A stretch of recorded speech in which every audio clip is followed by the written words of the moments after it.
Bismillahirrahmanirrahim. Assalamualaikum warahmatullahi wabarakatuh. Waalaikumsalam warahmatullahi wabarakatuh. Alhamdulillahirabbil alamin. Puji dan syukur marilah kita panjatkan kehadirat Allah Subhanahu wa taala atas karunia-Nya kita bisa bersama-sama berkumpul dalam rangka thalathul ilmi, mencari ilmu serta kita bisa bersilaturahmi dalam majelis ini. Majelis Nurjana yang mulia ini, dan insya Allah dalam keadaan aman, sehat, walafiat, semoga bisa membuahkan pahala bagi kita semua, bisa menjadi pengampun dosa dan mengangkat derajat di hadapan Allah Subhanahu wa taala. Amin. Dan semoga selawat serta salam senantiasa tercurah kepada junjungan kita Nabi Muhammad Sallallahu alaihi pada wasallam. keluarganya, sahabatnya, para tabiin, tabiul, tabi'ahum, pada kita semua serta kepada seluruh umatnya hingga akhir zaman.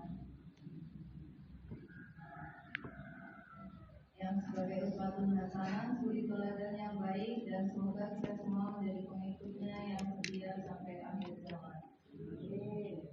Ibu-ibu yang dirahmati Allah, marilah kita pengajian ini dengan bacaan basmalah dan doa sebelum belajar.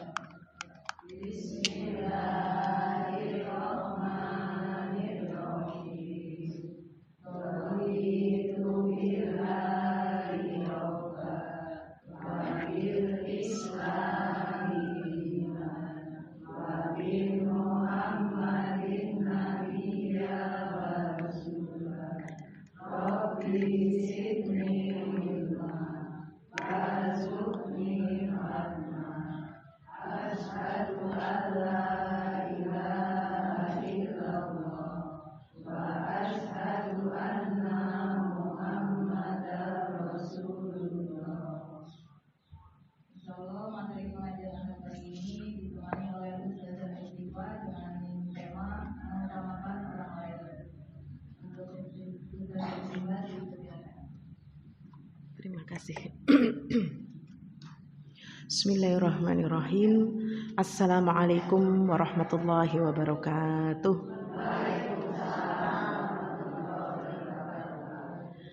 Alhamdulillahirabbil alamin alladzi bi ni'matihi tatimmus shalihat.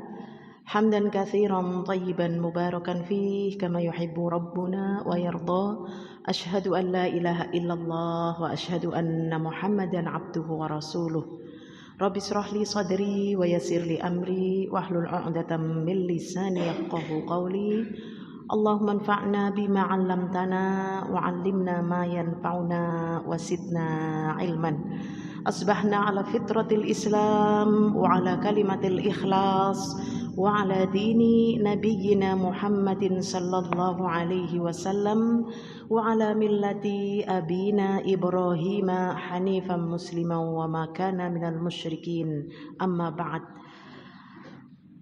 Segala puji bagi Allah yang telah melimpahkan kepada kita nikmat sehat, waktu luang, sehingga kita bisa sama-sama melangkahkan kaki kita di tempat yang mulia di antara taman-taman surga, yaitu masjid-masjidnya Allah. Sehat semuanya ibu-ibu? Alhamdulillah, semangat.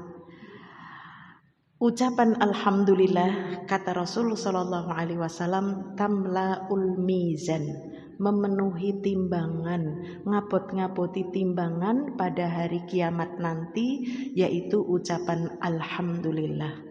Maka perbanyak kita mengucap alhamdulillah, alhamdulillah, alhamdulillah. Dan ucapan alhamdulillah dikatakan pula sebagai khairud du'a, sebaik-baik doa. Doa, Masya Allah. Karena orang dengan mengucap alhamdulillah, maka dia sedang bersyukur kepada Allah. Maka kalau kita sering mengucap alhamdulillah, sehat Bu, alhamdulillah, ada ini Bu, alhamdulillah, ini begini kan, alhamdulillah. Maka lisan kita, hati kita nanti akan izin ngapa Bu? Izin untuk berkeluh kesah, ya, izin malu untuk kita banyak mengaduh, ya, lah jen urip kok, hawa kok kayak teman gitu, nggih, jen ngene terus begitu. Karena apa? Karena lisan lebih banyak mengucap alhamdulillah. Alhamdulillah ya. Semangat nggih, Bu?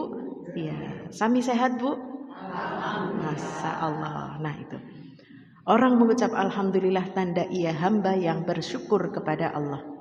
Salawat dan salam semoga senantiasa tercurah kepada uswah kita, junjungan kita Nabi Agung Muhammad Sallallahu Alaihi Wasallam beserta keluarga, sahabat serta pengikutnya yang senantiasa istiqomah hingga datangnya hari kiamat. Ibu-ibu yang dirahmati Allah, judulnya kok nganeh-anehi nggih Bu? Nah, judulnya apa tadi? Iya, mengutamakan orang lain. Lah, ya aku nggak keduman ya Bu. Masa mengutamakan orang lain? Ya diri sendirilah. Nanti kalau ada sisa baru orang lain. Kebanyakan manusia itu demikian. Untuk orang lain sisanya nek luwih gitu nggih. Masya Allah. Tetapi di sini adalah bagaimana kita mendahulukan orang lain tetapi dalam urusan dunia. Sifat ini adalah termasuk akhlak yang mulia. Yang zaman sekarang itu sudah mulai hilang ya. Zaman sekarang itu mulai hilang. Karena apa? Orang yang mendahulukan orang lain, yang mengutamakan orang lain, dia itu jelas bukan orang yang egois. Nggih mboten Bu? Kalau dia mengutamakan kebalikannya, kalau dia mengutamakan dirinya sendiri, itulah orang yang egois, mementingkan dirinya sendiri. Dirinya, keluarganya, anaknya, suaminya, terus begitu. Dan pada kenyataannya banyak orang-orang itu berdoa juga demikian. Nek dongan iku nggih Bu, nggih awake dhewe, nggih wong tua nggih anak pun. Awake dhewe wong tua mbae anak pun. Padahal Rasulullah sallallahu alaihi wasallam kalau mengajari kita doa untuk diriku, orang tuaku, orang lain ya. Di dalam Al-Qur'an enggak tahu surat berapa ini. Rabbana ighfirli wa liwalidayya walil mu'minina yauma yaqumul hisab. Ya Allah, ampuni aku, ampuni kedua orang tuaku, ampuni saudara-saudaraku yang beriman nanti pada hari perhitungan. Ini kan dia berarti apa? Mendoakan orang lain, mendoakan diri, orang tua dan orang banyak. Rasulullah juga mengajarkan sallallahu alaihi wasallam, Rabbana ighfir lana wa li ikhwanina alladzina sabaquna bil iman. Ampuni aku, ampuni saudara-saudaraku yang beriman lebih dahulu. Mungkin yang sudah meninggal, mungkin yang sekarang masih hidup, tetapi keimanannya luar biasa. Nah ini, dari doa-doa saja Rasul sallallahu alaihi wasallam mendoakan dirinya, orang tuanya, juga orang lain ya. Maka ibu-ibu yang dirahmati Allah, akhlak ini adalah akhlak Bu, mendahulukan orang lain. Itu adalah akhlak yang terpuji. Puncak-puncaknya akhlak yang paling baik di dalam kita berukhuwah Islamiyah. Ukhuwah Islamiyah itu kita persaudaraan sesama muslim. Karena kita mungkin bukan saudara nggih Bu, mbah buyut kita enggak sama kecuali Adam gitu nggih. Nah ini. Kalau misalkan mbah kita sama, kita seputu, sebuyut gitu nggih, atau sepupuan, maka itu namanya silaturahmi, menyambung kekerabatan antar rahim. Ya, rahim itu adanya rahim dari mbah. Tapi kalau kita ini namanya ukhuwah Islamiyah, saudara sesama muslim. Dan ini puncak yang tertinggi adalah mendahulukan orang lain daripada dirinya sendiri. Dan ini sudah diajarkan oleh Nabi kita Muhammad sallallahu alaihi wasallam. Mungkin sebagian kita itu tadi nggih Bu, ditimbang secara logika ini merupakan hal yang sangat berat kan nggih Bu? Masa aku butuh kok orang lain didahulukan? Masa? Nah, duduk di depan. Saya setuju. Monggo diikuti yang belakang. Ditemani. Iya. Ya, jadi Ditimbang secara logika hal seperti ini nih nggak masuk akal. Masa dirinya sendiri butuh kok malah mendahulukan orang lain, ya. Nah ini beberapa waktu yang lalu kemarin ya ada yang nanya, nggak masuk akal lah di zaman sekarang, di zaman yang seseorang itu semua dinilai dengan materi, kok ada orang yang mau mendahulukan orang lain daripada dirinya sendiri. Dan ini orang tersebut dia mau melakukan tadi tanpa mengharap ucapan terima kasih. Boro-boro upahnya Bu, terima kasih saja nggak diharapkan. Masya Allah, ada nggak ya di zaman sekarang? Mudah-mudahan kita termasuk ya Bu, karena itu termasuk manusia langka, ya, manusia yang sangat jarang. Karena tadi di zaman sekarang akhlak ini sudah mulai pudar. Karena apa? Tadi segala sesuatu dinilai dengan materi. Yu jujukna yu wani piro gitu ya. Ya Allah, wong minta dijujukna kok nawarin mau bayar berapa? Iya aku tulungi inilah yu lah wani piro ya. Semua dinilai-nilai dengan materi. Nah, ini sudah dicontohkan oleh Rasulullah Shallallahu alaihi wasallam 1500 tahun yang lalu. Tapi kita jangan mengatakan lah ya memper. Zaman Nabi dulu 1500 para sahabat, para sahabiah ya memper berbuat seperti itu. Karena di zaman dahulu tidak seperti zaman sekarang, apa-apa dinilai dengan uang. Tidak. Justru di zaman Rasulullah Shallallahu alaihi wasallam mereka hidupnya nggak seperti sekarang. Apa-apa ada. Kita di rumah, masya Allah, baju numpuk nih Bu di lemari. Kalau zaman Rasul Shallallahu alaihi wasallam rumahnya Bu hanya sepetak, ya, masya Allah. Rasulullah sholat itu saja kakinya Aisyah itu kena sujudan, akhirnya diangkat mau buat sujud. Langit-langitnya bisa dipegang, masya Allah. Dan rumah Rasul Shallallahu alaihi wasallam, rumahnya Aisyah itu cukup untuk 3 makam. Ya, yang sekarang itu jadi makam Nabi, makam Abu Bakar dan Umar bin Khattab. Itu dulu rumahnya Rasul Shallallahu alaihi wasallam. Seruang makan kita Bu, ya, masya Allah. Oh kok kita, ibu-ibu mah luas ya Bu. Kalau saya di perumahan itu ruang makannya kecil-kecil Bu, masya Allah. Bisa kita bayangkan. Maka ibu-ibu yang dirahmati Allah, sifat itsar inilah namanya itsar dalam bahasa Arab, mendahulukan orang lain padahal dirinya itu butuh. Ibu-ibu yang dirahmati Allah, Allah menulis ya di dalam Al-Quran, dalam ibaratnya tertuang dalam catatan dengan tinta emas sikap para sahabat yang mendahulukan orang lain daripada dirinya sendiri, padahal dirinya sendiri dia butuh. Ibu-ibu yang dirahmati Allah, kembali inilah yang disebut dengan itsar. Apa Bu? Iya, itsar. Mendahulukan orang lain dalam urusan dunia, walaupun sebenarnya ia butuh. Ya, puncak tertinggi dari ukhuwah Islamiyah ini, mengorbankan dirinya demi untuk kepentingan orang lain tanpa mendapatkan imbalan apapun, meskipun hanya ucapan terima kasih. Kita itu kadang-kadang sudah nganter Bu, sudah nganter seseorang ya, bonceng, habis itu apa coba, ditunggu nggak pulang-pulang. Kok nggak pulang-pulang sih misalkan ya, Landi kesuwune ya, ditunggu terima kasihnya. Mana terima kasihnya? Janorana suwune blas gitu ya. Ini ditunggu, tetapi orang yang beriman dia tidak menunggu ucapan terima kasih tadi ya, boro-boro imbalan. Ya, karena apa? Keimanannya yang sungguh luar biasa kepada Allah Subhanahu wa taala. Saya akan banyak memberikan contoh-contoh Bu. Dan ini dicontohkan oleh Rasul Shallallahu alaihi wasallam kepada sahabat Abu Hurairah. Abu Hurairah itu sedang kelaparan Bu. Dia keluar. Begitu keluar, Nabi Shallallahu alaihi wasallam beliau melihat ya, lewatlah sahabat Abu Bakar, Umar dan Nabi ya. Dia tersenyum melihat itu, lihat Abu Hurairah kayaknya lagi kelaparan begitu ya. Lalu apa Bu? Rasul Shallallahu Alaihi Wasallam mengajak Abu Hurairah yang kelaparan itu ke rumah. Yuk ke rumah yuk. Abu Hurairah seneng banget.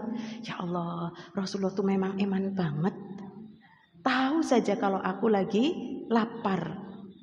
Begitu ia datang ke rumah, diajaklah ia ke rumah. Abu Hurairah dipanggil. Sini Abu Hurairah. Abu Hurairah seneng banget. Ini Rasulullah mesti harap ngasih aku makanan gitu ya. Ternyata apa? Abu Hurairah panggil sahabat-sahabatmu kemari. Panggil suruh ke rumah, di rumahku ada susu. Baik ya Rasulullah. Hatinya Abu Hurairah gimana? Kok malah sahabat? Wong nyong yang lagi lapar kok gitulah ya. Masya Allah. Akhirnya dia memanggil sahabat-sahabat. Hei, kamu dipanggil Rasul untuk minum susu di rumahnya. Begitu dia sahabatnya sudah pada kenyang Bu, sudah pada pulang. Maka Allah senantiasa menolong hambanya itu tadi. Dia kemudian apa? Rasulullah mengatakan, semua sudah makan? Sudah ya Rasulullah. Jadi tinggal aku sama kamu tok. Iya ya Rasulullah. Setelah semuanya minum, barulah ini Abu Hurairah minum. Bayangkan. Rasul Shallallahu Alaihi Wasallam mendahulukan Abu Hurairah minum. Begitu minum kluk-kluk sampai puas, masih tersisa, barulah Rasul Shallallahu Alaihi Wasallam meminumnya. Bayangkan Bu, sifat seperti ini ada nggak di zaman sekarang?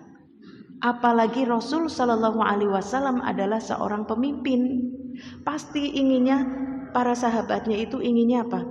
Rasul dulu, ya kan ya? Iya. Tetapi Rasul Shallallahu Alaihi Wasallam tidak, panggil minum, dikasih minum. Habis minum semua, lalu sahabat Abu Hurairah tadi, nih tinggal aku berdua, ya sekarang kamu minum. Sampai puas. Begitu sampai puas, ini sisanya buat Rasul Shallallahu Alaihi Wasallam. Inilah ibu-ibu yang dirahmati Allah. Sifat ini yang tadi dikatakan adalah puncak daripada keimanan dalam kita berukhuwah Islamiyah. Ya, persaudaraan sesama Islam, yaitu dengan mendahulukan orang lain daripada mendahulukan dirinya sendiri. Kemudian ibu-ibu yang dirahmati Allah, ini ada kisah lagi, yaitu kisahnya tamu Rasul Shallallahu Alaihi Wasallam. Suatu ketika ada tamu Bu, begitu ada tamu Rasulullah ingin menghormati tamunya, itu Rasul Shallallahu Alaihi Wasallam begitu. Akhirnya begitu ada tamu dikabari mau datang tamu menjumpaimu ya Rasulullah. Maka Rasulullah apa? Pulang ke rumah, tanya kepada istrinya, ya, istriku ada makanan? Gak ada ya Rasulullah. Ya sudah, ke istri yang lain terus ya. Ke beberapa istri ditanya, gak ada makanan. Masya Allah. Ini Rasulullah Shallallahu Alaihi Wasallam adalah siapa Bu? Pemimpin. Bukan presiden, melebihi dari presiden, pemimpin dunia, bahkan pemimpin akhirat. Kok ditanya istrinya, Bu ada makanan? Gak ada. Bandingkan dengan kita yang hanya istrinya Pak RT. Di kulkas Bu, Masya Allah, ada tahu buat besok, tempe buat besok, daging buat seminggu, ayam buat 2 minggu lagi, Masya Allah.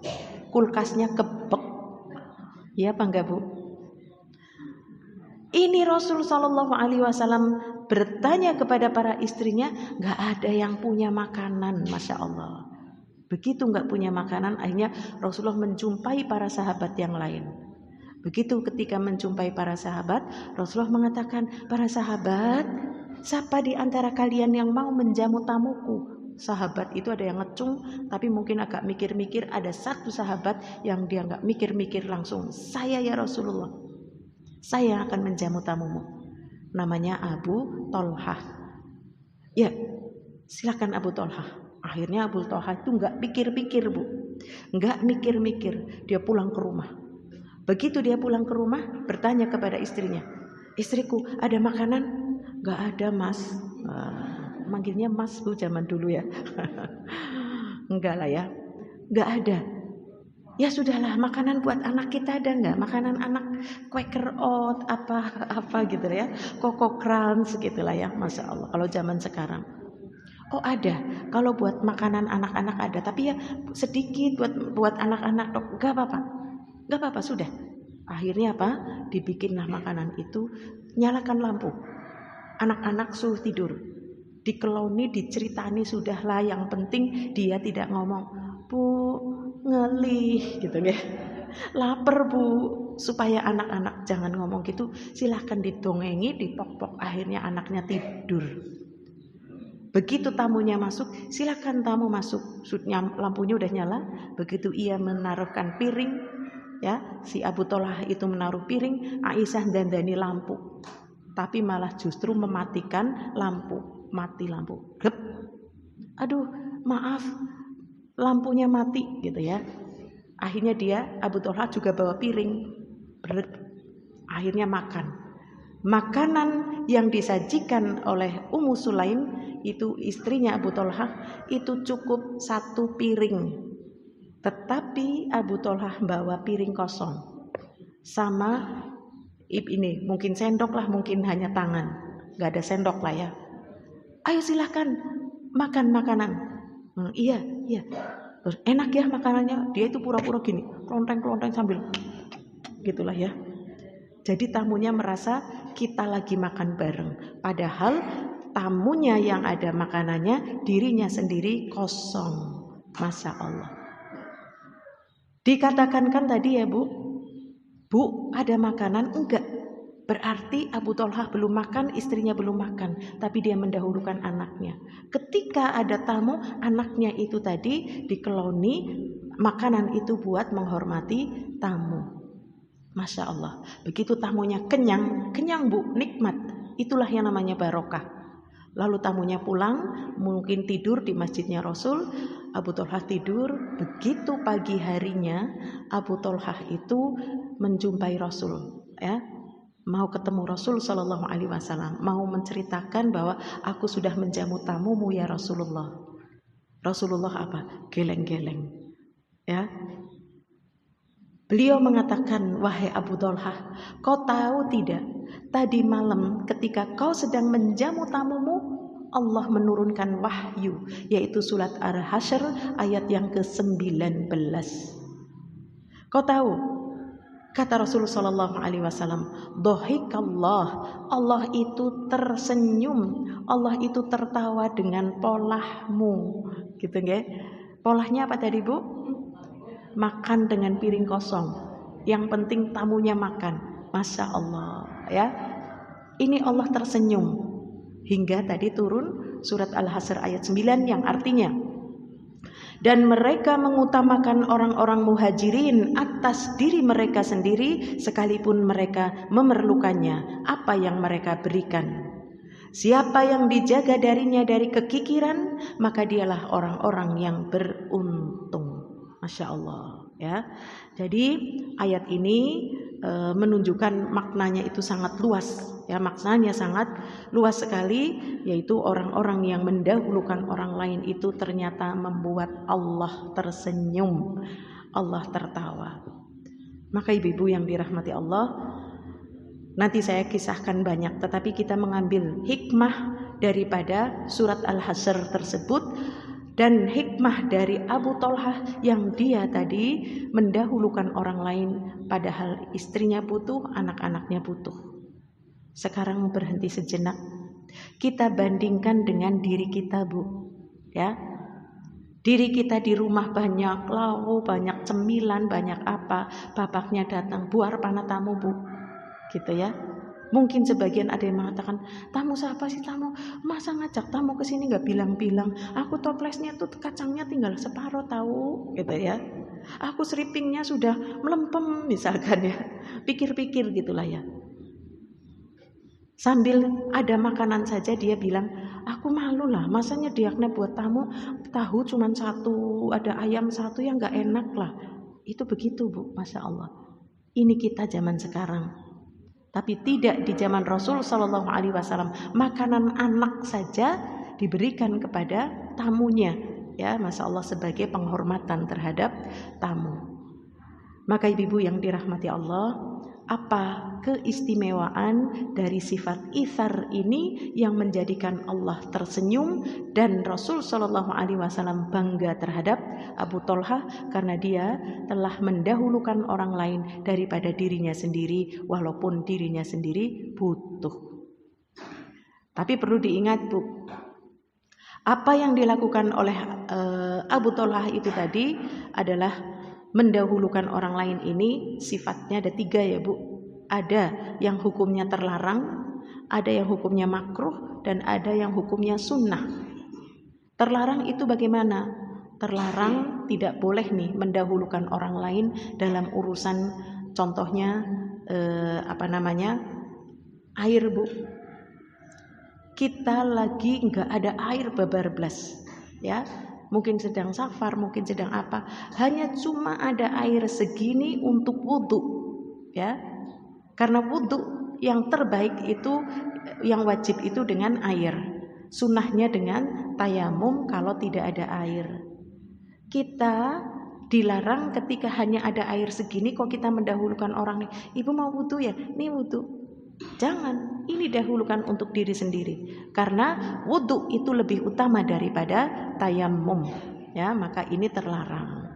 Bukan hal yang untuk urusan ibadah atau akhirat itu didahulukan orang lain, bukan ya. Nah inilah sifat itsar. Lalu bagaimana yang hukumnya makruh? Yang hukumnya makruh adalah contohnya seorang yang mau sholat berjamaah nih Bu, shaf terbaik itu di mana Bu? Laki-laki terdepan, laki-laki Bu di belakang imam itu shaf yang terbaik. Karena apa? Laki-laki yang di belakang imam itu adalah kopilot ibaratnya. Imam salah dia benerin ya, imam batal dia yang maju. Nah itu, maka shaf ini adalah shaf terbaik. Maka jangan kita lihat ada orang baru datang, lah itu Deneng, Pak itu baru datang, Pak sini Pak, jenengan di sini biar saya yang di belakang. Jangan ya, itu makruh, hukumnya makruh. Jangan, aku mau mencari keutamaan ya aku yang di depan, salah sendiri kau datang terlambat. Ini dalam urusan ibadah, dalam urusan akhirat, dalam urusan ibadah ya. Atau misalkan ibu-ibu tuh diajak ya, sudah ini diajak sama putra-putranya, Bu umroh yuk Bu, dia mendahulukan orang lain padahal dirinya belum pernah umroh misalkan. Sana kamu saja yang berangkat lah, aku enggak, kamu saja monggo dulu. Jangan, ini masalah ibadah, masalah agama akhirat, maka hendaklah ia yang didahulukan ya. Tetapi yang sunnah tadi, yang hukumnya sunnah adalah dalam urusan dunia. Dalam urusan dunia. Contohnya tadi ya. Di antara bentuk-bentuk itsar mendahulukan orang lain adalah yaitu berusaha untuk membuat orang lain bahagia. Ini itsar pun demikian, membuat orang lain bahagia. Coba kita bayangkan jika kita bisa melakukan hal membahagiakan orang lain ya. Contohnya mengangkat kesulitan orang yang sedang kesusahan, mengenyangkan orang yang lapar. Nah ini, demikian juga melepaskan orang yang terlilit hutang, Masya Allah ya. Demikian juga membuat orang lain bahagia ya. Ini kalau untuk urusan dunia silahkan ya, nggak apa-apa. Tapi kalau untuk urusan akhirat, ibadah itu jangan. Nah ini ibu-ibu yang dirahmati Allah, apa keutamaan daripada sifat itsar? Yang pertama, ia akan dicintai oleh Allah Ta'ala. Dia akan dicintai oleh Allah. Kenapa dia dicintai? Rasulullah Sallallahu Alaihi Wasallam ia bersabda, ahabbun nasi ilallahi ta'ala, manusia yang paling dicintai oleh Allah Ta'ala anfa'uhum linnas, paling bermanfaat kanggo gawe nggih buat orang lain. Nemani dia lagi sendirian, menemani, ini sudah bermanfaat Bu ya. Mengantarkan, dia butuh tapi nggak ada yang nganter, ini sudah bermanfaat. Dia lagi sakit, nggak ada yang mijeti, dia mijeti, ini sudah bermanfaat. Masya Allah Ya, maka inilah manusia yang paling dicintai oleh Allah Ta'ala adalah yang paling bermanfaat bagi orang lain. Orang lain membutuhkan kita, tenaga, ya sudah aku punyanya tenaga, ya ini namanya kita sudah bermanfaat. Orang lain butuh nasihat, kita yang punya ilmu beri nasihat, kita sudah menjadi orang yang bermanfaat. Dan inilah orang yang paling dicintai oleh Allah.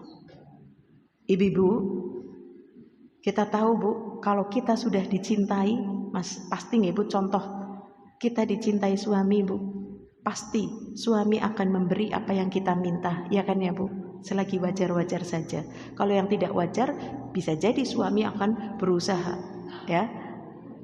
Kalau kita sudah dicintai oleh Allah, apapun yang kita minta pasti dikasih. Kalau kita sudah dicintai oleh Allah, belum kita minta, baru greget saja Bu, sudah Allah kasih. Inilah keadaan manusia yang paling dicintai oleh Allah adalah yang paling bermanfaat. Bermanfaat, ya enggak tenaganya, ya pikirannya, ya hartanya, ya ilmunya, ya, Masya Allah. Jadilah kita orang yang bermanfaat, anfa'uhum linnas. Wa ahabbul a'mali ilallahi ta'ala sururun tudkhiluhu ala muslim. Dan amalan yang paling dicintai oleh Allah Ta'ala adalah engkau memasukkan kebahagiaan kepada hati seorang muslim. Memasukkan kebahagiaan kepada saudaranya sama muslim. Gawe seneng gitu nggih Bu? Gawe seneng. Hatta dari sebuah senyuman Bu, ya. Jangan sepelekan amalan sekecil apapun, ya. Jangan pula sepelekan senyumanmu yang kau berikan kepada saudaramu. Itu sudah memberikan rasa senang Bu, ya. Tersenyum itu saja sudah menjadikan orang husnudzon mboten Bu. Iya, deneng senyumnya manis temen, tesoli arisan apa ya? Nah ini berarti sudah menunjukkan dia bahagia, akhirnya orang lain husnudzon. Iwajai keton seneng banget ya, mesti tes apa ini gitulah ya. Bandingkan dengan orang-orang yang cemberut Bu, merengut ya, itu juga sudah memanggil orang bersuudzon. Merengut kenapa ya, jangan-jangan terus tomai bojone gitu ya, jangan-jangan lagi sakit giginya, jangan-jangan begini. Nah, jadi memasukkan kebahagiaan ke dalam hati saudaranya, hatta sebuah senyuman, Masya Allah, itu adalah amalan yang dicintai oleh Allah. Itu baru senyuman, gak mengeluarkan uang, gak mengeluarkan tenaga, gak memerlukan pikiran, hanya blowek gitu saja ya, Masya Allah. Maka ibu-ibu yang dirahmati Allah, manusia yang paling dicintai, amalan yang paling dicintai oleh Allah itu tadi adalah amalan yang dicintai seorang muslim adalah membuat orang lain bahagia, mengangkat kesusahan orang lain, ya, membayarkan utangnya atau mengikhlaskan, menghilangkan rasa lapar. Sungguh aku berjalan bersama saudaraku yang muslim untuk sebuah keperluan, kata Rasul Shallallahu Alaihi Wasallam, lebih aku cintai daripada aku beriktikaf di masjidku ini selama 1 bulan. Ini Bu, coba kita perhatikan. Amalan tadi Bu, kata Rasul Sallallahu Alaihi Wasallam, amalan tersebut lebih aku cintai daripada aku iktikaf di masjidku ini selama 1 bulan. Masjidku itu masjid mana Bu? Masjidnya Nabi, Masjid Nabawi, yang 1 kali sholat pahalanya 100 kali dibanding masjid-masjid yang lain. Dan iktikaf itu di bulan apa Bu? Ramadan. 1 bulan Bu lamanya. Sehari saja iktikaf di sana sudah luar biasa. Dan ini iktikafnya Nabi Sallallahu Alaihi Wasallam. Ini enggak seperti kita Bu. Iktikafnya kita tuh datangnya sudah jam 1 ya. Kalau Nabi 24 jam beliau di dalam masjid, dia beriktikaf. Dan iktikafnya kita kan hampir pindah tidur ya Bu. Iya, baca Quran ngantuk, tidur. Lagi sholat baru rakaat sujud nggak bangun-bangun, Bu. Wah. Ya, kemudian nanti baca Al-Quran lagi, zikir lagi sambil tekluk-tekluk. Kalau Nabi Shallallahu Alaihi Wasallam tidak, ya, beliau sholat, masya Allah, sholatnya jelas diterima, nggak kayak kita ya Bu, hanya berapa persen saja diterima. Beliau baca Quran, beliau sodakoh, beliau beramar ma'ruf nahi mungkar selama di bulan Ramadan, terus ya baca Quran ya, berdoa ya, nangis ya, terus begitu. Itulah Nabi, dan di siang dan di malam harinya. Itu 1 bulan lamanya di bulan Ramadan. Yang bulan Ramadan itu masya Allah dilipat gandakan satu perbuatannya itu sampai tak terhingga. Ini Rasul Shallallahu Alaihi Wasallam, beliau mengatakan amalan ini lebih aku cintai daripada aku beriktikaf. Aku menyenangkan orang lain, aku tadi membahagiakan orang lain, memasukkan kebahagiaan dalam hati mereka, nolong dengan jiwanya, hartanya, tenaganya, pikirannya, ya masya Allah. Ini lebih dicintai daripada beriktikaf, masya Allah. Berarti pahalanya besar sekali apa enggak Bu? Besar. Tapi ingat ya, di zaman sekarang orang-orang itu sudah hal yang seperti ini tidak diimani. Makanya ketika mau mengeluarkan sodako, lah wong lagi ngumpul-ngumpul, nah anakku mau sekolah, anakku mau beli sepeda, anakku mau buat beli motor, malah diminta untuk sodako, ya, untuk mendahulukan orang lain. Nah ini. Jadi ibu-ibu yang dirahmati Allah, Allah akan mencintai hambanya yang ia selalu berusaha membantu kebutuhan saudaranya. Dan sebagai balasan atas perbuatan tersebut, Allah akan menolongnya ketika orang tersebut dalam keadaan genting, dalam keadaan sempit, dan Allah akan memberikan bantuan saat orang tersebut mendapatkan kesulitan. Ini Bu, jadi iman, butuh iman. Kalau tidak butuh iman ya eman-eman. Dia yakin akan janji Allah. La yu'minu ahadukum hatta yuhibbu li akhihi ma yuhibbu li nafsihi. Tidak akan beriman salah seorang dari kalian sampai dia mencintai saudaranya seperti ia mencintai dirinya sendiri. Tadi kan mendahulukan saudaranya ya, padahal dirinya juga butuh. Aku juga cinta terhadap diriku, tapi aku juga mencintainya, ya, maka ia kasihkan. Masya Allah, orang ini yakin. Kalau orang zaman sekarang kan enggak Bu. Lah Pak, nek dikasihkan semua ya anak kita kelaparan nanti mati. Masya Allah. Tapi Abu Thalha sangat yakin, kau beri sekarang, saat itu juga anakku diberi kenyang oleh Allah, ya. Tidak rewel di saat itu. Besok paginya Allah akan datangkan rizki dari arah yang tidak disangka-sangka. Berlipat ganda, bukan sepiring jadi sepiring, bisa jadi sepiring, bisa jadi berapa tadi 10 piring minimal, atau 700 piring, atau Allah menghendaki lebih banyak lagi. Ini karena apa Bu? Iman, ya. Maka orang yang demikian dia akan yakin, lah aku percaya, nek aku nolong orang lain, Allah pasti akan nolong aku nanti di saat aku sedang kesusahan, kesempitan, sakit, ya, atau mungkin kita sedang dalam keadaan genting, yakin Allah pasti akan menolong aku. Inilah tadi ya kekuatan iman para sahabat, dan bukan mustahil kita juga memiliki iman yang kuat tadi, sehingga kita tidak eman-eman, yang yakin dalam dirinya pasti Allah akan mengganti, pasti Allah akan kayakan aku, ya. Ini keutamaan sifat itsar yang pertama. Yang kedua, orang yang mendahulukan orang lain dalam urusan dunia padahal dirinya butuh, maka ia akan dimudahkan urusannya di dunia dan di akhirat. Masya Allah.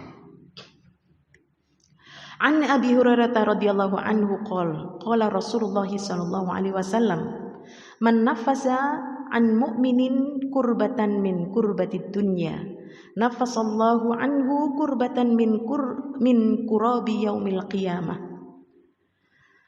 Barang siapa ya seorang mukmin tadi dia melepaskan kesusahan saudaranya, maka Allah akan melepaskan satu kesusahan nanti pada hari kiamat.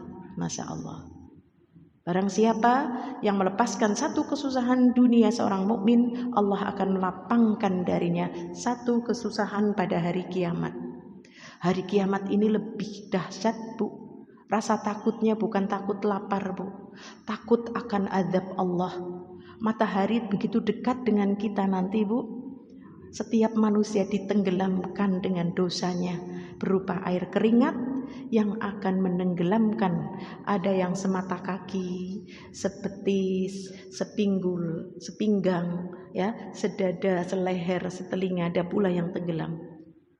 Itu ditenggelamkan bukan di air es. Padahal matahari begitu dekat, tapi ditenggelamkan dengan apa, Bu? Keringat. Keringat itu lengket ya, Bu, asin. Kalau asin kan tambah perih ya, Bu. Kemudian apa? Ya tidak seger gitulah ya, bau, Masya Allah. Bau, lengket, asin ya. Itu ditenggelamkan, Bu.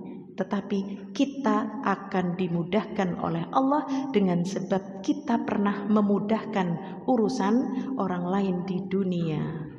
Makanya perbanyak, karena di sana nanti ada banyak kesulitan-kesulitan, Bu. Di antaranya nanti ketika dihisab, ketika di mizannya Allah, ketika di siratnya Allah, ketika di telaganya Rasul sallallahu alaihi wasallam, al-haud, ya. Itu semua kesusahan-kesusahan pada hari kiamat sampai kita masuk ke dalam surga.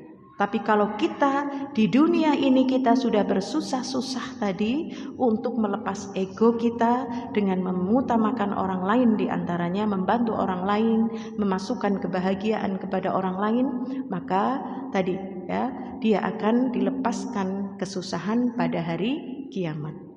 Dan barang siapa yang memudahkan urusan orang lain atau orang yang kesulitan di dunia, dalam urusan dunia, maka Allah pun akan melepaskan atau memudahkan urusannya nanti di hari kiamat. Di sirat diurus cepat, masuk. Di mizan langsung ceklek, berat yang kanan, masuk. Dihisab langsung ditutup, ini amalanmu, masuk. Masya Allah. Inilah kesulitan-kesulitan pada hari kiamat. Kita akan dimudahkan dengan sebab memudahkan urusan orang lain. Dan barang siapa menutup aib, ini, Bu, menutup aib saudara kita, maka Allah akan tutup aib kita di dunia dan di akhirat. Di dunia, Bu, kita kalau punya aib malu apa enggak, Bu? Malu. Suami kita lihat saja kita malu enggak, Bu? Apalagi orang lain tahu. Dan nanti akan ada, Allah akan membuka aib kita di saat menjelang kematian, menjadikan dia meninggal dalam keadaan su'ul khotimah. Ini bahaya kan ya, Bu? Demikian juga nanti di akhirat Allah akan membukakan aib dosa-dosa kita di depan seluruh makhluk, Bu. Berarti bukan se-RT tok ya, Bu, bukan se-RW dan se-Purwokerto, tapi seluruh manusia ditampakkan dia berjalan, diperlihatkan aib-aibnya. Nah ini, makanya kita di dunia, ayo kita tutup aib saudara kita. Jangan kita seperti peribahasa, Bu, kuman di seberang lautan nampak jelas, gajah, Bu, di pelupuk mata nggak kelihatan. Dan gajah ini sudah nutupi kepala, nggak kelihatan.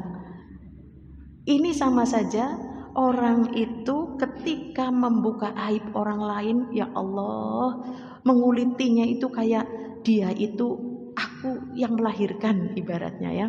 Aku ngerti alane, ngerti jeleke, ngerti tabiate, ngerti watake, ngerti buruk-buruknya. Sehingga dia membuka aib-aib. Tapi dia tidak pernah melihat aib dirinya sendiri. Orang kalau sibuk mengurus aib orang lain, oleh Allah dilupakan. Sehingga dia enggak seolah-olah baik, seolah-olah benar, tapi dia buruk. Maka ibu-ibu yang dirahmati Allah, ini juga peringatan buat kita untuk kita ayo tutup aib saudara. Saudara kita itu seperti satu tubuh, Bu, ya. Satu tubuh, kaki yang kejedot, kejatuhan meja, Bu, Masya Allah. Yang teriak mana, Bu? Mulut. Yang ngeluarin air mata, ya mata. Yang hatinya sedih, ini hatinya. Padahal bukan jempolnya ya. Harusnya kan jempolnya yang aduh gitu ya. Jempolnya yang keluar air matanya. Rasain lu gitu ya. Tidak. Ini menunjukkan kita itu satu tubuh. Jempol sakit ya, tangan ikut mijeti. Lisannya mungkin astagfirullah, air matanya begini, ininya nangis ya. Inilah kita saudara sesama muslim. Maka janganlah saudara sesama muslim untuk apa Bu? Membuka aib ya, membuka aib saudaranya. Dan Allah senantiasa menolong hambanya selama hamba tersebut menolong saudaranya. Allah akan menolong kita tergantung dari di dunia kita berapa sih orang yang sudah kita tolong. Masya Allah ya. Jangan kita menganggap pertolongan itu dengan uang ya. Memang paling berat dengan uang karena orang itu hati-hati terhadap uang, cinta terhadap uang. Mungkin dengan tadi pikirannya, ilmunya, tenaganya, ucapannya, ya, kendaraannya, monceng gitu ya. Nah ini, maka ibu-ibu yang dirahmati Allah, ini hikmah yang kedua, ya. Orang tersebut dia akan ditolong oleh Allah dunia dan akhirat, ya. Dia akan dimudahkan urusannya di dunia dan di akhirat. Contoh ini ibu-ibu yang dirahmati Allah. Mungkin putranya ibu-ibu ada yang jauh dari ibu-ibu, Bu, ya. Mungkin yang lagi kuliah dia di sana, ya. Mungkin yang lagi kerja dia di luar kota, atau mungkin anak-anak ibu yang sudah menyebar di mana-mana sudah berkeluarga. Dengan berkat amalan ibu tadi untuk membahagiakan orang lain, ya, maka yakin tidak jatuh pada diriku, jatuh pada dzurriyyahku, anakku dan cucuku nanti. Dimudahkan urusannya di sana dengan sebab amalan kita. Kita berdoa, ya Allah, mudah-mudahan anakku di sana dijaga ya Allah. Jangan sampai dia berbuat karena banyak nih Bu mahasiswa pada pinjol, Bu. Ya, pinjol, tahu pinjol? Iya, pinjaman online. Ya Allah. Saya kemarin itu sebentar ya Bu cerita. Ada teman yang dia bercerita anaknya di Surabaya. Dia mahasiswa. Padahal dia mahasiswa cerdas, ya. Tetapi dia enggak lulus-lulus. Jadi ibunya ke sana. Ternyata setelah dikorek-korek, dia sudah terbentur pinjaman online sebesar 200 juta. Mahasiswa, Bu. Ya Allah. Orang tuanya jual ini, jual kendaraan, semuanya hanya untuk itu tadi, ya, pinjaman online atau judi online. Na'udzubillah, tsumma na'udzubillah, ya. Maka berbuat baiklah kita supaya anak kita di sana jangan sampai, ya Allah, berikan kecukupan kepada anak-anakku, lindungi dia, sayangi dia, pelihara dia ya Allah, ya. Nah di sini kita nanam, sok nulungi orang, sok tadi ya ada orang butuh daun pisang, ngepet bae ngono gitulah ya. Aku kepingin yang buat ngesop daun apa yang bunder-bunder, kelor, situ daun kelor, situ ini sekalian bumbunya, Masya Allah ya. Atau sini aku masakan sekalian ya boleh, wah Masya Allah. Itu akan berbuah pada anak-anak kita, ya. Yang ketiga, keutamaan daripada sifat itsar adalah akan meredam sifat pelit. Pelit niku napa Bu? Kucir, kikir, apalagi Bu? Betitir. Itulah ya, pokoknya kenceng banget. Bagaimana dia akan kenceng? Wong dia mau kok untuk mendahulukan orang lain, ya. Bukan saja uang, mungkin ada makanan di rumah itu nasi banyak, ada nasi enggak ada cuman sedikit. Nah, gitu ya. Nah, ini. Jadi orang yang memiliki sifat itsar dia akan diredam sifat pelitnya. Demikian juga sifat egois. Egois itu apa Bu? Mementingkan diri sendiri. Maning anakku kurung makan kok. Maning ki arep nggo bojoku kok. Maning wong ini kok. Maning ini mau buat minggu depan kok. Minggu depan, Masya Allah. Ya. Nah ini. Orang yang memiliki sifat itsar dia akan ditekan sifat pelitnya sehingga dia yakin Gusti Allah war balekna. Dia yakin ketika Allah mengatakan orang yang menginfakkan jalannya di jalan Allah, menginfakkan ini bisa uang, bisa tenaga, bisa apa tadi nggih Bu? Maka Allah memberikan perumpamaan kamatsali habbah, seperti satu biji yang ditanam. Satu biji, Bu. Lalu ambatat sabil, tumbuhlah dari satu biji ini pohon 7 cabang. Fi kulli sumbulatin mi'atu habbah, pada tiap-tiap cabang ada 100 biji. Jadi satu menjadi berapa? 700. Apakah cukup? Tidak. Allah masih memberikan kabar gembira, wallahu yudha'ifu liman yasha. Allah kalau menghendaki baik, Allah akan melipat gandakan. Kalau dilipat 700 jadi berapa? 1400. Kalau digandakan terserah Allah. Iya kan ya, Bu? Maka inilah, kalau dia yakin bahwa orang yang memberikan di jalan Allah, dari senyumnya, tenaganya, tadi waktunya dan semuanya, dia yakin Allah pasti akan mengganti. Kalau Allah menghendaki, kita akan dilipat gandakan oleh Allah. Maka orang yang meredam sifat pelit, dia akan teredam egoisnya, ya. Karena banyak, Bu, orang egois. Contohnya ada orang lagi ngantri, Bu, malah justru nesel, mandan beriko, masya Allah. Justru sebaliknya, ya, ini lagi ngantri, Mbah nomor pinten, kulo nomor 35 nak, dia nomor 5, go tukeran mendahulukan, ya, bukan asik aku sih nomor 5 gitu ya. Mbah dahulukan, silakan, ya. Kita lagi ngantri, kok ada belakang. Sini Mbah, yang sini, aku yang belakang. Menduduki tempatnya Mbah tadi, ya. Ini termasuk dari sifat ithar. Dan ini sangat jarang. Bahkan, Bu, ya mungkin ketika sholat, ya, ini sholat di Masjidil Haram tuh, Bu, itu ada orang besar. Ada orang minta misalkan, ya, minta sedikit karena sholat sudah mau dilaksanakan, dia nggak kebagian soft. Kan mungkin ada yang masih jalan, ya, meminta tempat. Padahal ini duduknya sila sampai maksimal, Bu. Padahal itu bisa untuk 4 orang, ya, 2 orang duduknya besar-besar begini. Padahal ketika sudah berdiri, ya sudah itu bisa ditempati, tapi dia tidak memberikan tempat. Nah ini, mereka tidak tahu bahwasanya sifat ithar itu tadi akan mendapatkan cinta Allah, kemudahan dunia dan akhirat, ya, bisa meredam ego, bisa meredam rasa pelit, ya. Nah ini kita semua teruji, Bu, ya, teruji. Maka ingat, hanya orang-orang yang dikehendaki baik oleh Allah, imannya subur sehingga dia mau merelakan tadi dalam urusan dunia, ya, Bu. Kalau untuk dalam urusan akhirat, perintahnya apa? Fastabiqul khairat, berlomba-lomba dalam kebaikan. Iya, kita harus berlomba-lomba, ya. Kemudian keutamaan yang keempat, kesempurnaan iman. Dia akan sempurna imannya sehingga Allah mudahkan urusannya. Karena dia sudah iman itu, dia sudah yakin tadi, ya. Dan dia yakin bahwasanya orang-orang yang bertakwa, kata Allah, Allah akan berikan apa? Yaj'allahu amrihi yusron. Allah akan jadikan semua urusannya mudah.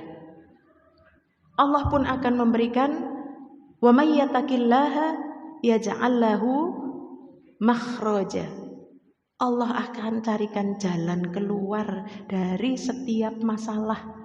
Kita kan semua punya masalah, ya, Bu, punya ujian, ya, Bu. Berpindah kita hidup dari ujian terus sampai datang kematian, itu ujian terus. Tetapi setiap kali ada ujian, orang tersebut akan dimudahkan, dia bersabar, dia ridho. Ini semua dari Allah, Bu, bukan dari pinternya kita, bukan dari karena kita itu sering ngaji, kayaknya bisa sabar loh, belum tentu. Tetapi karena rahmat Allah yang dia lakukan semua ithar itu karena Allah, bukan mencari pujian manusia, ya. Maka Allah tadi akan carikan jalan keluar, yarzuqhu min haitsu la yahtasib, diberi rizki dari arah yang tidak disangka-sangka. 2, dan yang ketiga, dijadikan urusannya semua gampang. Ya Allah, Mau kemana Bu? Aku mau urusan ke ini perpanjang SIM misalkan, yang masih muda loh Bu ya. Nanti ada tes ini, ada foto ini, ada ini fasenya begitu ya, untuk dapat SIM lagi. Tapi dia dimudahkan, begitu dok kosong langsung masuk, dok kosong langsung masuk. Itu semua karena iman. Dengan sifat itsar tadi, senang menolong orang lain, pasti Allah akan menyenangkan diri kita, memudahkan urusan kita, dan Allah akan memberikan rizki dari arah yang tidak disangka-sangka. Tapi kita nggak boleh ngatakin begini loh Bu, jerek Gusti Allah harap maringi rizki yang tidak disangka-sangka, dan yang dompetnya tipis bain gitu ya.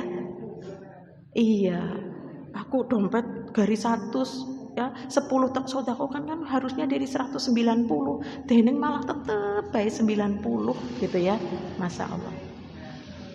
Tapi dia tidak nyadari Bu, bertamu disuguh makan itu rizki, pulang diantar naik motor itu rizki, begitu sampai rumah tetangga ngirim itu rizki. Bayangkan Bu, 3 kali makan yang harusnya 90 itu habis ya Bu, masih utuh ya, makan dikasih, ini diantar, ini dikirim, Masya Allah. Terutama sehat. Coba kalau aku harus beli obat kontrol atau beli obat lah ya, dengan produk tertentu harganya mungkin 20.000, kita diberi sehat itu lebih dari 20.000 Bu ya. Tetapi kita kadang-kadang jarang. Yang namanya rizki itu kadang-kadang isinya materi ya Bu, ya uang lah ya. Tetapi kita harus ingat bahwa nikmat Allah ini sangat mahal. Contoh saja Bu, ibu-ibu nyuwun sewu nih, mau pilih mana Bu? Kita punya mata, ada teman kita itu Bu yang gak punya mata. Bu, aku beli matamu lah 1 M, ini dua-duanya aku mau gak dikasih 1 M? Terus dia nggak bisa lihat apa-apa, nggak menikmati 1 M-nya ya Bu. Atau mungkin Bu, tak beli 1 triliun, kan akeh banget nggih Bu. Wah, ini sekampung ini bisa kebeli. Tapi saya minta jantungnya itu. Ini buat jantung anakku. Nikmati nggak? Begitu jantungnya diambil, mati. Betul ya. Ini kan sangat mahal Bu ya. Tetapi kadang-kadang manusia itu terlalu banyak berkeluh kesah. Urip kok kayak temen ya, rezeki kok seret temen ya. Ya Allah, kita diberi nikmat sehat ya, kita diberi bisa melihat, bisa mendengar, bisa jalan, bisa makan. Sehari 1 kali Allah kenyangkan kalau dia punya keimanan. Inilah kesempurnaan iman, dengan sebab ia tadi memasukkan kebahagiaan kepada orang lain ya, maka Allah akan berikan rizki, diberikan jalan keluar, diberikan kemudahan dalam semua urusan. Masya Allah. Hikmah yang kelima, keutamaan dari sifat itsar, dia akan muncul dalam dirinya sifat husnudzan. Husnudzan niku napa Bu? Berbaik sangka kepada Allah ya. Husnudzan yang tinggi kepada Allah sehingga ia muncul yakin. Dia kalau nggak yakin Bu, pasti dia eman-eman kan ya Bu. Masa anaknya dewek suruh kelaparan, malah tamu yang didahulukan. Dia yakin besok akan diganti. Sekarang anaknya tidur dalam keadaan lapar, itu menurut pandangan kita, tapi Allah yang memberikan kekenyangan. Masya Allah. Pagi hari Allah tidak akan gelisahkan, ini sih aku mau makan apa hari ini. Tidak Bu ya, karena dia yakin sana bayi mangko ana sing ngirim, atau kita mengepakkan sayap seperti burung Bu. Burung kan gak punya akal, gak punya kebun Bu, atau punya kontrakan sehingga dia dapat gaji. Enggak. Burung itu pagi hari dalam keadaan lapar, dia mengepakkan sayap, terbang, sama Allah tuh diginikan. Nih empanmu di sini, cek, ditujukan oleh Allah. Makan dulu, sudah terbang, kenyang lagi, di sana ada makan, mau pulang, itu di rumah ada anakmu, bawa makanan pulang. Itu burung nggak punya akal. Sementara kita punya akal, punya iman. Masa sih kita nggak yakin Allah tidak memberikan rizki kepada kita. Ya, yang penting tadi mengepakkan sayap. Lah aku nggak punya sayap. Maksudnya bukan kita terbang, berusaha keluar rumah ya untuk mencari. Yang punya keterampilan mijet ya mijet, ngerok ya ngerok ibaratnya ya. Allah itu begitu dia keluar ingin, Allah akan tunjukkan. Ya tiba-tiba saja ada orang tanya, "Bu, mau kemana?" gitu. Mau ke sana. Enggak berkeluh kesah. Lambuh lagi ya bingung, enggak. Mau ke sana gitulah ya. Sini sebentar. Ya aku awake ora kepenak banget. Tolonglah ya, Masya Allah. Begitu dikeroki merah, habis itu dipijet. Bu, pijetnya kepenak temen. Di amplopi 200.000. Ini rizki minallah ya. Karena apa? Mengepakkan sayap keluar bismillahi tawakkaltu 'alallah la haula wala quwata illa billah. Rasulullah mengatakan apa?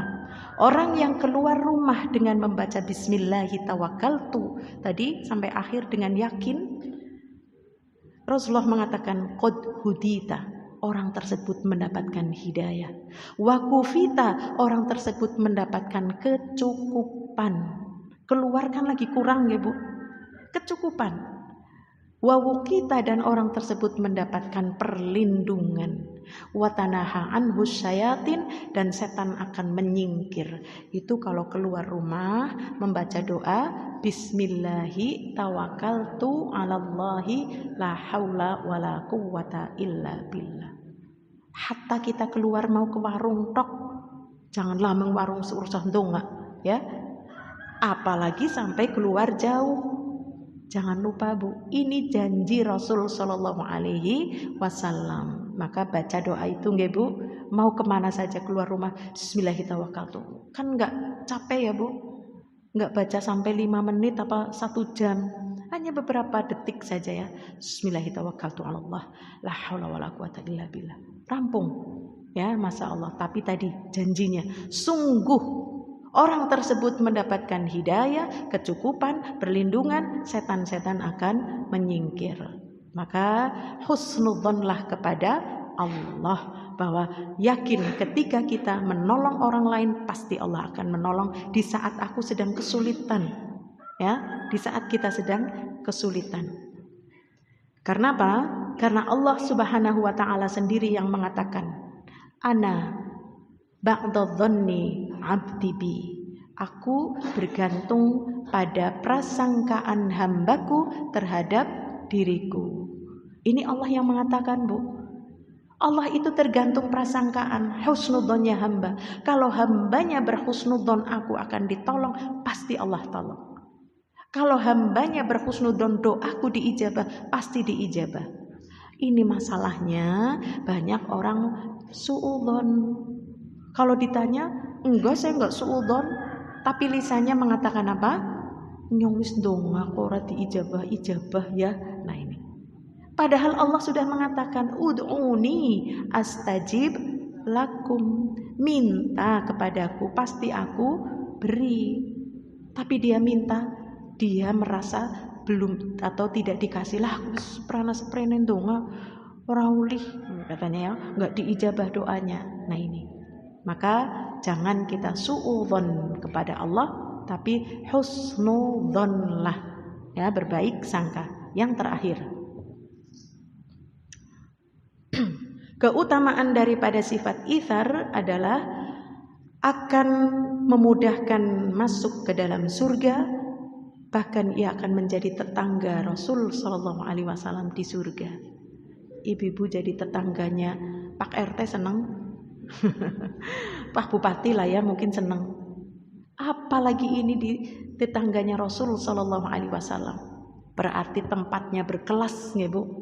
Bukan contohnya Pak Presiden yang jadi tetanggaku, tapi kita jadi tetangganya. Biasanya di tempat elit gitulah ya, kita jadi tetangganya kan senang. Nah ini Rasul Sallallahu Alaihi Wasallam di dalam surga. Surganya Rasul Sallallahu Alaihi Wasallam adalah surga tertinggi.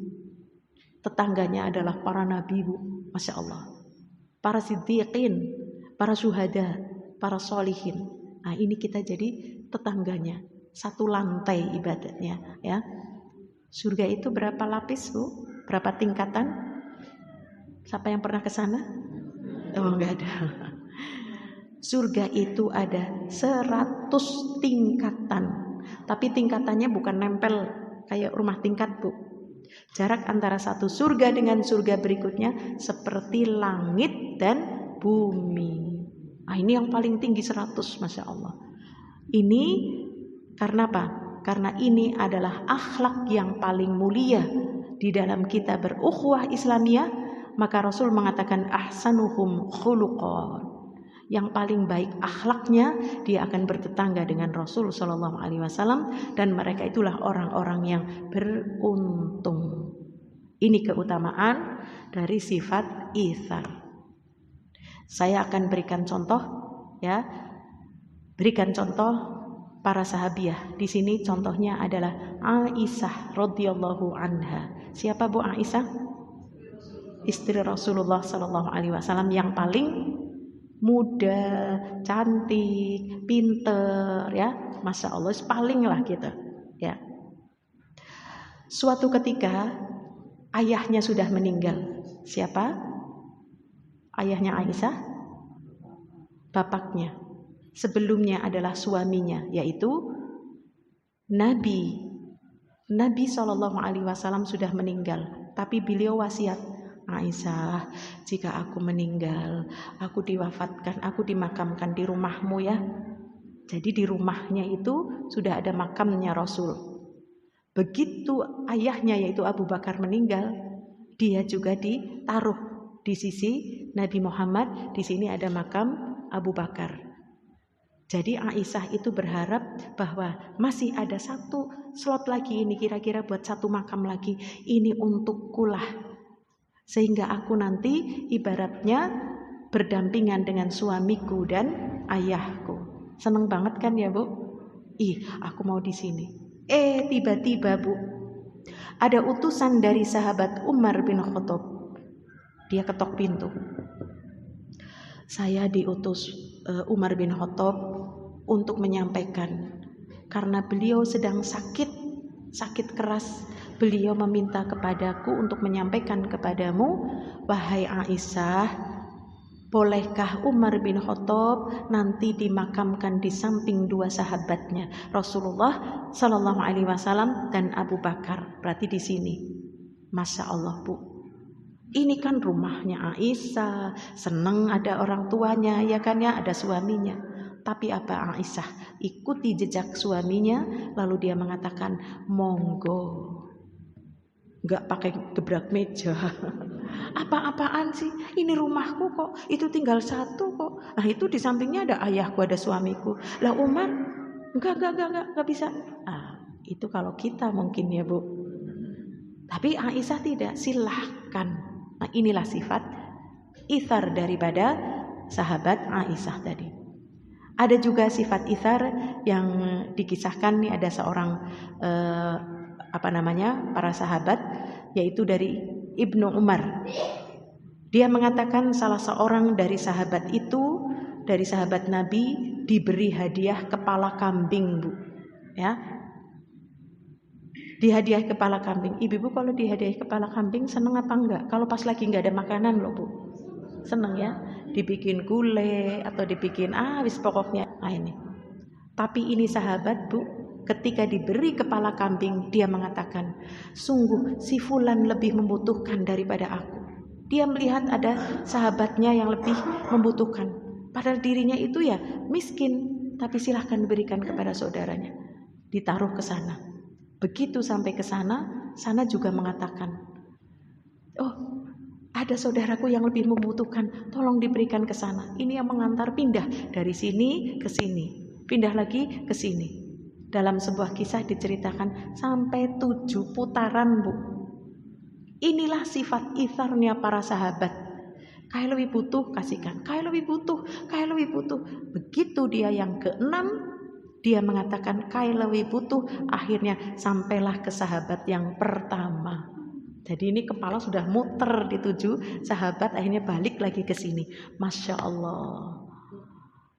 Kalau kita Bu, baru dikabari telepon, Bu, Jenengan mau kepala kambing? Oh mau. Tutup. Bu, cepet gawe bumbu. Ya.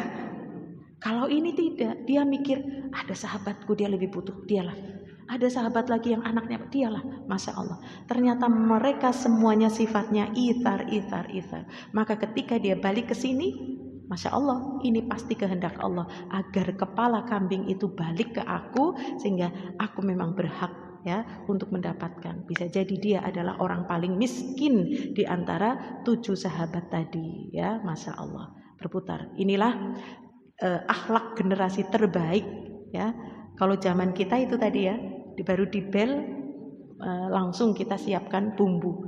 Berarti sudah menunjukkan jangan ke orang lain ya, Masya Allah ya. Kemudian ada juga sifat ithar dari sahabat dari Anas bin Malik, Abdurrahman bin Auf ya, ia dipersaudarakan dengan Sa'ad bin Al-Arabi. Sa'ad bin Al-Arabi ini orang kaya di Madinah, Bu. Ketika Abdurrahman bin Auf itu berhijrah bersama Nabi, dia meninggalkan harta, dia meninggalkan keluarganya, tapi dia mau berpindah dari Mekah ke Madinah bersama Nabi Shallallahu Alaihi Wasallam. Ternyata apa? Saat itu mengatakan, wahai Abdurrahman, kok kesini nggak bawa apa-apa? Tidak, ya. Maka dia mengatakan, dullani ala suq, tunjukkan aku pasar, aku mau berdagang. Dikasih modal, Bu, Masya Allah. Nih modal kamu berdagang. Begitu sudah dikasih modal, dia sukses. Lalu sahabat ini mengatakan, Abdurrahman, kau hijrah ke sini sudah nggak bawa apa-apa, nggak bawa keluarga. Kau mau pilih dari istriku? Aku punya istri 4, Masya Allah. Pilih silahkan, mana yang paling kau cintai, yang paling kau sukai, ambil. Nanti akan kuceraikan, lalu kau nikahi. Masya Allah, ada yang sampai begitu. Inilah ya sifat ithar yang luar biasa ya.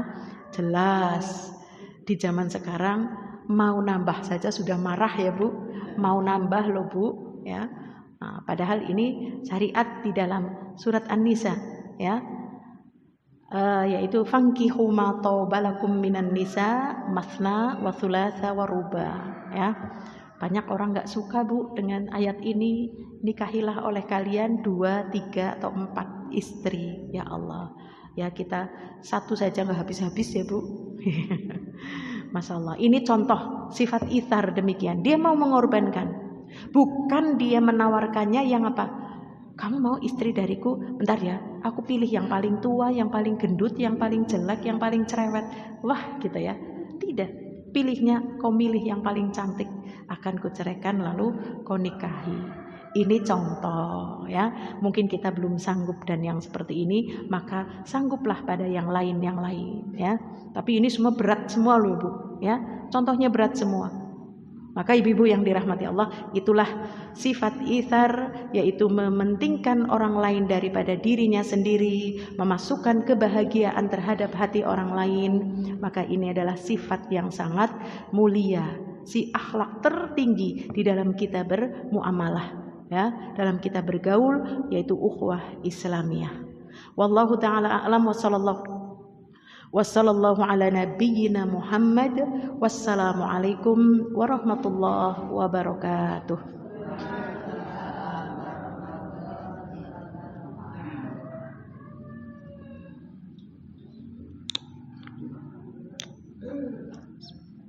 Alhamdulillah, sudah kita simak bersama-sama ilmu yang sudah disampaikan oleh Ustaz dan Jessica. Untuk jemaah mungkin ada yang mau bertanya, silakan kalau bertanya.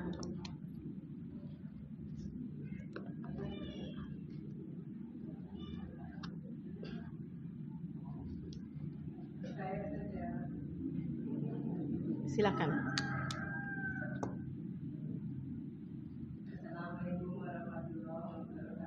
Waalaikumsalam.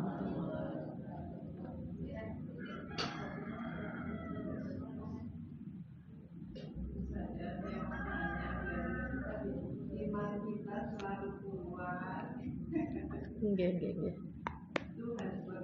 Masya Allah. Ya. Iya betul.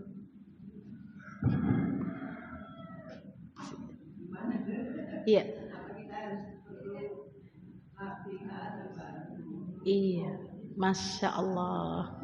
Ini pertanyaan kelihatannya sepele, ini pertanyaan yang bagus Bu. Karena dengan iman itulah kita masuk ke dalam surga. Yang ditanyakan bagaimana agar iman kita on terus ya Bu. Istiqomah terus, Masya Allah. Inilah ibu-ibu yang dirahmati Allah. Tujuan kita beriman, tujuan kita istiqomah beribadah kepada Allah, yang dicarikan ridhonya Allah ya Bu.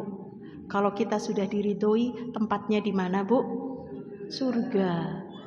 Nabi Muhammad SAW beliau mengatakan khuffatil jannah bil makarih. Surga diliputi oleh sesuatu yang berat tadi. Angel ya beriman, angel ya istiqomah gitu ya. Tapi itulah surga. Maka bagaimana cara kita untuk terus menjaga agar kita terus begini? Dan surga itu diliputi oleh sesuatu yang gak disukai oleh hawa nafsu tadi. Menolong orang lain sedangkan dirinya butuhkan, eman-eman. Tapi kita harus seperti itu karena itulah jalan menuju surga. Maka seorang berinfak, menolong orang lain, beribadah, itu berat Bu, beribadah Bu. Apalagi bangun di sepertiga malam, ya Allah, kecuali orang yang dirahmati oleh Allah. Nah ini, tapi itulah jalan menuju surga, berat, berliku ya, aral rintangan itu banyak. Kemudian Rasul Shallallahu Alaihi Wasallam beliau juga mengatakan al-imanu yazid wa yanqus. Iman itu naik dan turun. Yazidu bit ta'ah wa yanqusu bil maksiyah. Naiknya itu karena kita taat, sholat, zikir pagi, istighfar, ya, berbuat baik, ya, terus begitu. Itu imannya on terus. Tapi wayang qusu bil maksiyat, turunnya itu karena dosa. Bangun tidur HP, terus begitu HP terusan belanja ketemu orang ngobrol, gibaih orang, pulang lagi terus ya nonton TV, terus itu turun. Maka kita semakin jauh. Bagaimana caranya iman itu terus naik? Ya ini ibu-ibu pagi nggak pegang HP kecuali cuman lihat acara ngajinya jam 6 seprapat gitu ya, tutup. Ya, nggak lihat status orang, nggak lihat TikTok, apalagi yang lainnya. Misalkan berjalanlah ngaji, ketemulah orang-orang soleh, meminta ilmunya bermanfaat. Begitu pulang dia baca doa, keluar masjid, jalan, ya, ingat tersenyum itu sodako, sana senyum sana senyum. Ini iman naik terus. Apakah perlu latihan? Jelas perlu latihan. Kalau tidak latihan ya nggak jadi.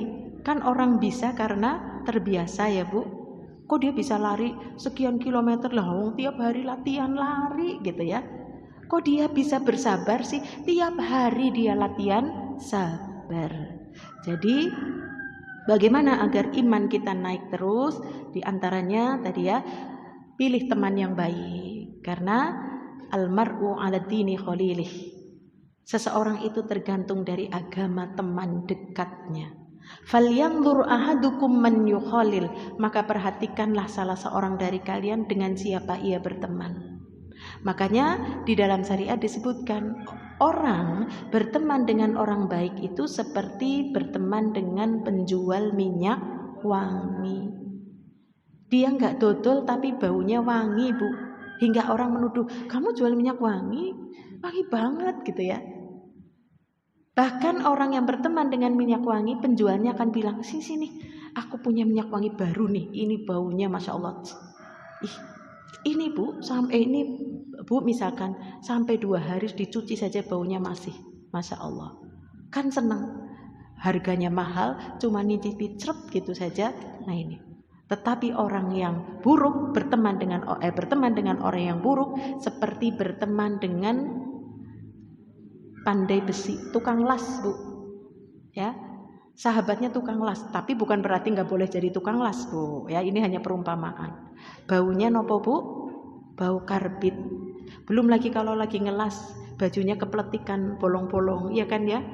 Iya, sudah keluar baunya, semua orang nutup hidung, habis itu ada bolong-bolong baju sehingga dia mengatakan, kamu tukang las apa? Baunya kayak gini, bajunya kayak gitu, iya kan ya? Nah ini perumpamaan tadi. Makanya agar kita bisa istiqomah dalam kebaikan, kita harus berjuang, Bu. Ketika ada teman yang buruk, yang senangnya begini-begini, jangan jadikan teman. Tapi kalau mau bermuamalah, mau menyapa silahkan. Mau memberi nasihat apalagi. Tapi jangan jadikan teman dekat, sahabat. Karena peribahasa mengatakan sahib, teman itu akan menarik, ya. Teman akan menarik. Jadi bertemanlah dengan orang-orang solih. Karena Rasul mengatakan Shallallahu Alaihi Wasallam, ya hendaklah seseorang itu akan bersama sahabatnya nanti di hari kiamat. Ya, kalau dia orang baik, pasti dia akan berkumpul dengan orang-orang baik. Kemudian duduk di majelis ilmu untuk nambah ilmu terus, ya. Kemudian perbanyak kita untuk muhasabah. Muhasabah niku napa, Bu? Koreksi diri, introspeksi diri, mawas diri, ya. Nah, atau kita melihat atas kekurangan dosa kita. Orang kalau introspeksi, Bu, pasti dia tidak akan melihat tadi. Ini begini ya, ini begini. Karena Rasulullah mengatakan begini. Unzur ala ma asfala minkum wa la tanzur ala ma fawqakum. Lihat pada apa yang di bawah, jangan lihat apa yang di atas dalam urusan dunia. Sugih banget ya, iki wis duwe iki ya, kulkase loro akeh banget. Pakai kulkase loro aku minta 3 dong, Masya Allah ya. Atau yang lainnya. Tapi lihat kepada yang di bawah. Alhamdulillah, aku punya kulkas 1. Itu enggak punya kulkas, ya Allah ya. Alhamdulillah aku punya motor, dia pakai sepeda. Yang sepeda juga, alhamdulillah aku punya sepeda daripada jalan kaki. Yang jalan kaki juga begitu. Alhamdulillah jalan kaki, ya. Dia ada yang punya kuat sampai kakinya lagi sakit. Yang kakinya lagi sakit, alhamdulillah cuma kakinya yang sakit, lisannya masih bisa berzikir, ya. Nah ini terus. Sehingga dia itu tidak rakus terhadap dunia. Tapi untuk urusan akhirat, lihat yang di atas.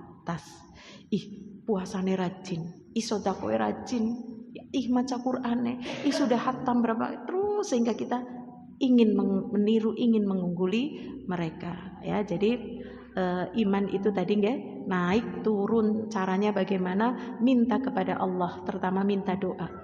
Ya muqallibal qulub, tsabbit qalbi ala dinika. Wahai yang membolak-balikan hati, kokohkan hatiku terus di dalam agama Islam, istiqomah terus, ya. Karena ahabul a'mali, amalan yang paling dicintai oleh Allah yaitu adwamuha wa inqal, yang terus menerus walaupun sedikit. Enggak usah banyak tapi ditinggalkan, sedikit tapi terus menerus, ya. Sedekah entah 1.000, saya harus lihatkan kemana, entah 2.000, kalau dikumpulkan bisa segunung, ya. Jadi amalan yang dicintai sedikit tapi terus menerus. Minta doa. Berdoa kepada Allah, pilih teman-teman yang baik, sering-seringlah duduk di majelis ilmu. Ngaten ya Bu? Masya Allah, pertanyaan yang bagus. Wallahu a'lam bishawab.